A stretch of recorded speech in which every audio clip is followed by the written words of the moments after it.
Paul's first letter to the Corinthians was corrective and kind of combative in its tone. Paul had the unenviable task of confronting them about their sin.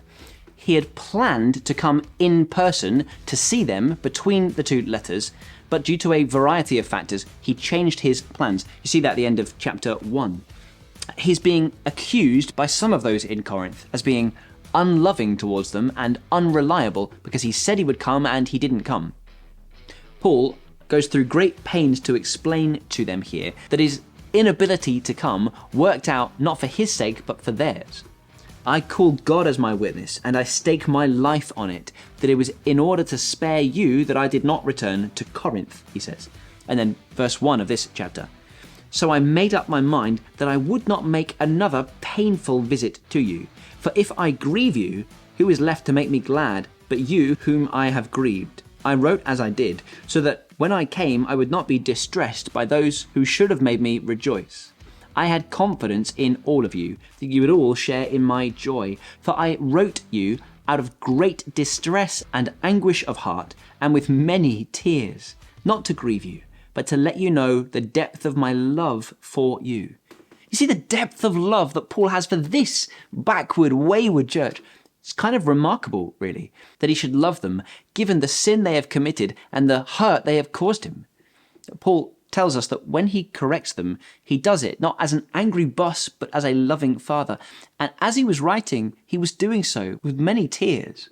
And sometimes, as we said in the previous chapter, the loving thing to do is to rebuke those who persist in sin. Speaking of which, there was a man in the church in Corinth who was referenced back in the book of 1 Corinthians. This was the man who, you might remember, was having an incestuous relationship, and the church there put up with his sin and celebrated their wonderful tolerance. And Paul gave them very clear instructions on that behavior, that this sin should not be tolerated. This man's presence, in fact, should not be tolerated until he repented. That man was to be put out of church membership so that he would know the seriousness of his sin.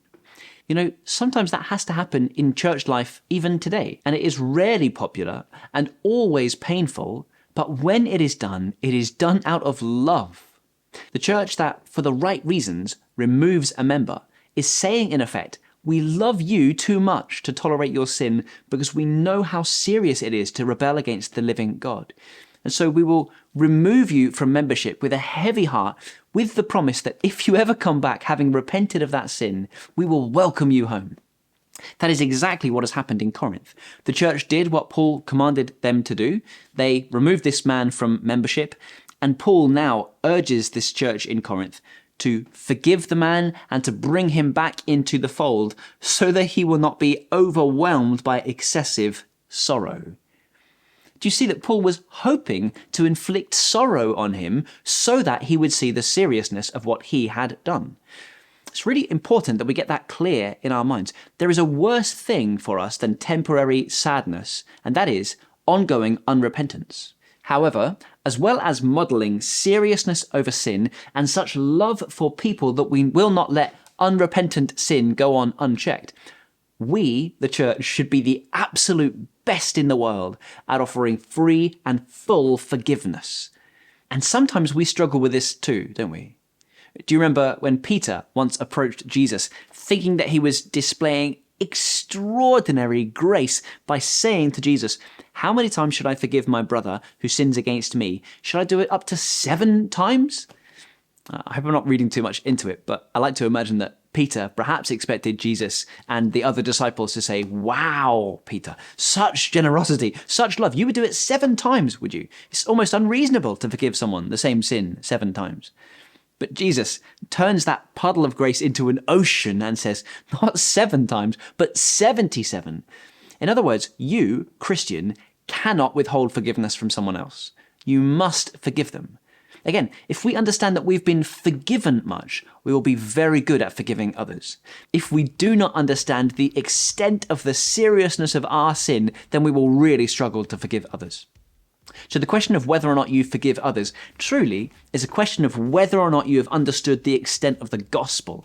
The power of the gospel as displayed in the forgiving of God's people is unlike anything else in this world. Paul says, by forgiving this man and bringing him back into fellowship, you are stopping one of Satan's schemes, which is what? Division, judgmentalism, separation, hostility. Bringing this man back into fellowship, you are displaying beautiful unity, which is possible only because of the work of Christ. So let me ask you today, who is it that you need to forgive? And if you are reluctant to forgive them, what does that say about the extent of the forgiveness that you have received from Christ? What a beautiful thing it would be if you would lay down your pride and break down that barrier and go out of your way even to forgive someone who, doesn't deserve it, as you don't deserve it.